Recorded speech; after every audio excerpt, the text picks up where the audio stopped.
Hi, my name is Lawrence, also known as Larry, also known as the ultimate epic rock emo pop rock star.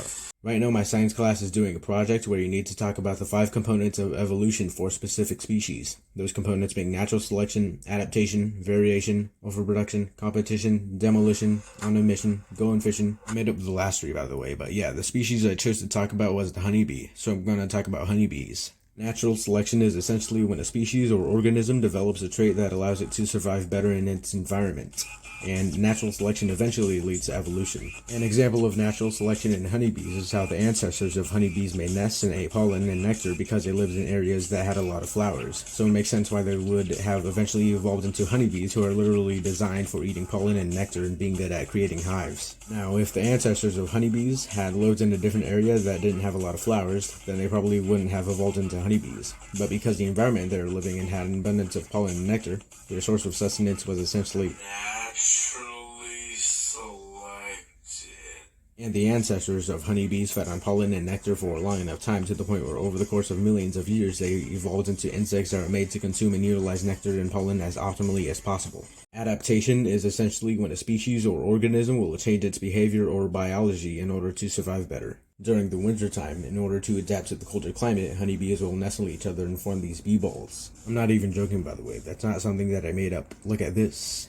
Honeybees will also develop a special gland a little bit after being born that allows them to produce beeswax by using some of the ingredients from their honey. Beeswax is important because honeybees use beeswax to create the honeycombs for their hive, and honeybees store all of their food within the honeycombs. If honeybees get into a scenario where a predator could pose a threat to them, then they'll swarm it and attempt to sting it with their stingers, but this is kind of counterproductive considering the fact that honeybees will usually die a few minutes after stinging something. Honeybees evolved from carnivorous wasps, so I imagine that they used to be better at killing but worse at collecting food. But now it's the other way around, where honeybees aren't that good at killing things, but they're capable of gathering an abundance of resources for their hives. I also know that saying that honeybees evolved from carnivorous wasps kind of contradicts what I said earlier about how the ancestors of honeybees consumed pollen and nectar, but I think the situation is that the really old ancestors of honeybees were carnivorous wasps, but over time they had to either adapt to their environment and started eating pollen and nectar, or they could have eventually migrated to an area that had a lot of flowers and stuff. Variation is essentially when organisms from the same species of animal are different from others in the same species. Honeybees have 3 main variations of bee, those variations being worker bees, drone bees, and queen bees. Worker bees are the ones that actually do things and don't just hang around in the hive all day.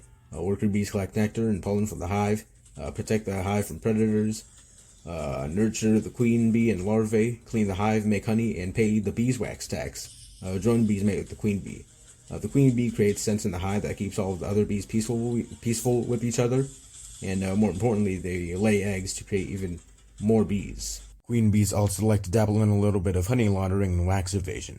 The variety of bees makes it a lot easier for honeybees to reproduce and survive, with each type of bee serving an important purpose. Overproduction is essentially when a species or organism produces an abundance of offspring, so if some of the offspring dies, then they'll still have more left over. Queen bees are actually capable of laying up to 3,000 eggs every single day for like 2 or 3 years. Queen bees overproduce, so their offspring will collect a lot of resources for the hive.